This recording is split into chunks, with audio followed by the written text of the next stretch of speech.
നാസർ ഇപ്പോൾ അബ്ബാസ് മുഹമ്മദ് സൂചിപ്പിച്ചതുപോലെ തന്നെ ഇത്തരത്തിലൊരു നിലപാട് ഇറാൻ എടുത്തതിനു ശേഷം വീണ്ടും ഒരു ആക്രമണം ആദ്യഘട്ടത്തിൽ ഉണ്ടായപ്പോൾ കരുതിയത് അത് അറിയിപ്പെത്താൻ വൈകിയതുള്ള ഏതെങ്കിലും സാഹചര്യം കൊണ്ടായിരിക്കുമെന്നാണ്. പക്ഷേ രണ്ടാമത് വീണ്ടും ഒരു ആക്രമണം ഉണ്ടാകുന്ന അല്ലെങ്കിൽ സ്ഫോടന ശബ്ദം കേൾക്കുമ്പോൾ അത് ഒരു പിഴവല്ല എന്നാണ് മനസ്സിലാക്കുന്നത്. ഇറാന്റെ ഈ നിലപാട് അദ്ദേഹത്തിന്റെ പെസൻഷ്കാന്റെ പ്രഖ്യാപനത്തിന് ശേഷം വീണ്ടും ഇത്തരത്തിലൊരു സംഭവം ആവർത്തിക്കുന്നത് ഖത്തറിൽ മാത്രമല്ല UAE അടക്കം ഉണ്ടാകുന്ന ഒരു സാഹചര്യം.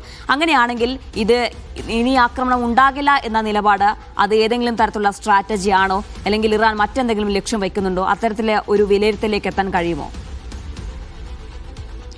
ജിന, അത് സംബന്ധിച്ച് ഏതെങ്കിലും ഒരു കൃത്യമായിട്ടുള്ളൊരു വിലയിരുത്തൽ എത്താൻ നമുക്ക് പരിമിതികളുണ്ട്. തീർച്ചയായിട്ടും പെസൻഷ്കിയാന്റെ ഒരു പ്രഖ്യാപനം വന്നതോടുകൂടി മേഖലയെ സംബന്ധിച്ചിടത്തോളം, കാരണം മേഖലയിലെ എല്ലാ രാജ്യങ്ങളോടും അദ്ദേഹം മാപ്പ് ചോദിക്കുന്നു, അതോടൊപ്പം തന്നെ ഈ ഒരു സാഹചര്യം ഒരിക്കലും ഇനി ഉണ്ടാവുകയില്ല എന്ന് വ്യക്തമാക്കുന്നു.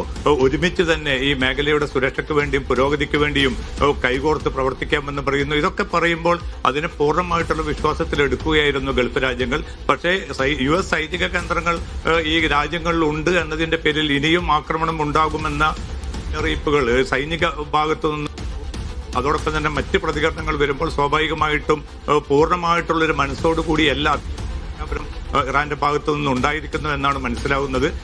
ഈ മേഖലയിലെ ഏറ്റവും അടുത്തവർക്ക് ആക്രമിക്കാൻ പറ്റുന്ന കേന്ദ്രങ്ങൾ എന്ന നിലക്ക് നേരത്തെ മുതൽ തന്നെ, കാരണം എല്ലാ ഗൾഫ് രാജ്യങ്ങളും ഒരു കാര്യം വ്യക്തമാക്കിയിട്ടുണ്ട്, തങ്ങളുടെ മണ്ണ് ഉപയോഗിച്ചുകൊണ്ടോ തങ്ങളുടെ കേന്ദ്രങ്ങൾ ഉപയോഗിച്ചുകൊണ്ടോ ഒരു നിലയ്ക്കും ഇറാനെതിരെ ആക്രമണം ഉണ്ടാകില്ല എന്ന് തുടക്കം മുതൽ തന്നെ UAE ഉൾപ്പെടെയുള്ള എല്ലാ രാജ്യങ്ങളും അസന്നിഗ്ധമായി വ്യക്തമാക്കിയതാണ്. ആ വിശ്വാസം പക്ഷേ കാത്തു സൂക്ഷിക്കാനോ അതുമായിട്ട് അനുകൂലമായിട്ട് പ്രതികരിക്കാനോ താല്പര്യമുണ്ടായില്ല. മറിച്ച് ഈ സൈനിക കേന്ദ്രങ്ങൾ മാത്രമല്ല, ഊർജ്ജ കേന്ദ്രങ്ങൾ, അതോടൊപ്പം ഉൾപ്പെടെ അടിസ്ഥാന സൗകര്യ കേന്ദ്രങ്ങൾ, മറ്റ് കെട്ടിട സമുച്ചയം, ഇവയ്ക്ക് നേരെയൊക്കെയും ആക്രമണം നടക്കുന്ന രീതിയാണ്. ഇപ്പോൾ ബഹ്റൈനിലൊക്കെ ഒരു കെട്ടിടത്തിന് പോലും ഈ മിസൈൽ ആക്രമണത്തിൽ ചെറിയ കേടുപാടുകൾ സംഭവിച്ചതായ റിപ്പോർട്ടുകൾ കൂടി പുറത്തു വന്നിട്ടുണ്ടെന്ന്. അപ്പോൾ ആ ഒരു സാഹചര്യം തുടരുമ്പോൾ തീർച്ചയായിട്ടും കടുത്ത പ്രതിഷേധം തന്നെ ഗൾഫ് രാജ്യങ്ങൾക്കുണ്ട്. കാരണം ഒരു ഭാഗത്ത് സമാധാനത്തെക്കുറിച്ച് പറയുക, മറുഭാഗത്ത് കൂടുതൽ പ്രത്യക്ഷത്തിലുള്ള ആക്രമണങ്ങൾ നടത്തുക. അതുകൊണ്ട് തന്നെ വളരെ ശക്തമായിട്ടുള്ള വിയോജിപ്പ് പ്രതിഷേധമാണ് മിക്ക ഗൾഫ് രാജ്യങ്ങൾക്കുമുള്ളത്. അതുകൊണ്ട് ഇറാൻ ഒരു പുനരാലോചനക്കും ഒരു തിരുത്തലിനും തയ്യാറായിട്ടില്ല എങ്കിൽ തീർച്ചയായിട്ടും ഇറാന്റെ ഒറ്റപ്പെടൽ കൂടുതൽ പൂർണ്ണമാകുമെന്ന ഒരു പ്രതികരണമാണ് ട്രംപ് ഉൾപ്പെടെയുള്ളവർ ഇപ്പോൾ നൽകിക്കൊണ്ടിരിക്കുന്നത്.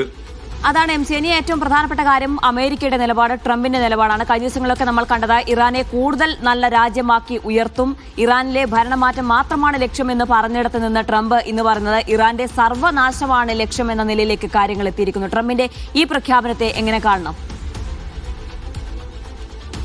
കൂടുതൽ ഒരു ഏറ്റുമുട്ടലിന്, കാരണം ഏതെങ്കിലും അർത്ഥത്തിലുള്ള ഒരു നയതന്ത്ര പ്രശ്നപരിഹാരത്തിന് വേണ്ടി പല രാജ്യങ്ങളും, ഇപ്പൊ ചൈന, തുർക്കി ഉൾപ്പെടെയുള്ള ചില രാജ്യങ്ങളൊക്കെ നല്ല ചില നീക്കങ്ങൾ നടത്തിയിരുന്നു. പക്ഷെ അതിനൊക്കെയും തടസ്സപ്പെടുത്തുമാറ്, അതിനെ പരാജയപ്പെടുത്തുമാറുള്ള സമീപനങ്ങളാണ് ഈ വൻശക്തി രാജ്യമായിട്ടുള്ള അമേരിക്കയുടെ ഭാഗത്തുനിന്ന് ഉണ്ടാവുന്നത്. അതോടൊപ്പം തന്നെ യാതൊരുവിധ ചർച്ചയ്ക്കും തങ്ങൾ ഒരുക്കമില്ല എന്ന് ഇറാനും വ്യക്തമാക്കിയിട്ട്, അതുകൊണ്ട് രണ്ടു കൂട്ടരും ഏതെങ്കിലും അർത്ഥത്തിലൊരു വിട്ടുവീഴ്ചക്കോ ഒരു യാഥാർത്ഥ്യബോധത്തോടു കൂടിയുള്ള തിരിച്ചറിവിനോ തയ്യാറാകുന്നില്ല. മറിച്ച് വളരെ ശക്തമായിട്ടുള്ള പ്രകോപനപരമായിട്ടുള്ള പ്രതികരണങ്ങളുമായിട്ട് മുന്നോട്ട് പോകുമ്പോൾ തീർച്ചയായിട്ടും ഈ അനിശ്ചിതത്വം അല്ലെങ്കിൽ ഈ സംഘർഷം പെട്ടെന്ന് പരിഹരിക്കപ്പെടാനുള്ള ഒരു സാധ്യത വീണ്ടും കുറയുകയാണ്.